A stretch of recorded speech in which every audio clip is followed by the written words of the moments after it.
Hello, and welcome to a special chapter book edition of Storytime with Teacher Beth. I'm Teacher Beth.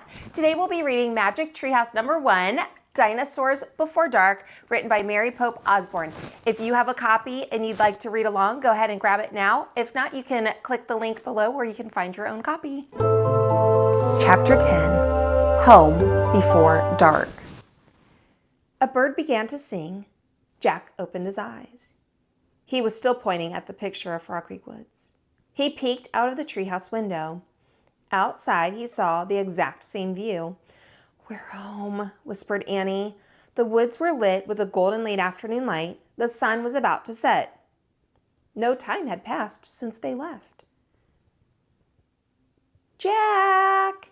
Annie!" a voice called from the distance. "That's Mom," said Annie, pointing.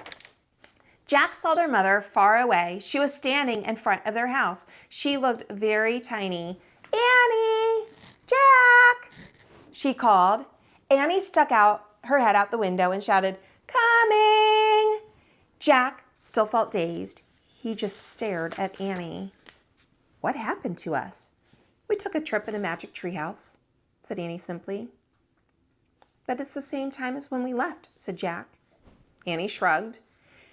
"And how did it take us so far away?" said Jack. "And so long ago?"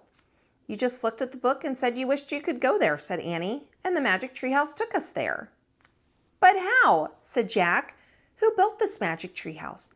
Who put all these books in here?" "A magic person, I guess," said Annie. "A magic person.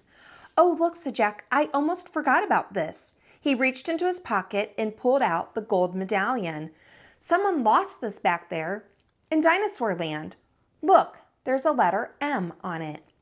Annie's eyes got round. "Do you think M stands for magic person?" she said. "I don't know," said Jack. "I just know someone went to that place before us." "Jack! Annie!" came the distant cry again. Annie poked her head out the window. "Coming!" she shouted. Jack put the gold medallion back in his pocket. He pulled the dinosaur book out of his pack and put it back with all the other books. Then he and Annie took one last look around the treehouse. "Goodbye, house," whispered Annie. Jack slung his backpack over his shoulder. He pointed at the ladder. Annie started down. Jack followed. Seconds later, they hopped onto the ground and started walking out of the woods. "No one's gonna believe our story," said Jack. "So let's not tell anyone," said Annie. "Dad won't believe it," said Jack. "He'll say it was a dream," said Annie. "Mom won't believe it," said Jack. "She'll say it was pretend," said Annie. "My teacher won't believe it," said Jack. "She'll say you're nuts," said Annie. "We better not tell anyone," said Jack. "I already said that," said Annie. Jack sighed. "I think I'm starting not to believe it myself," he said. They left the woods and started up the road toward their house.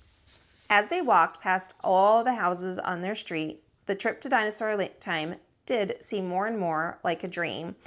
Only this world and this time seemed real. Jack reached into his pocket. He clasped the gold medallion. He felt the engraving of the letter M. It made Jack's fingers tingle. Jack laughed. Suddenly he felt very happy.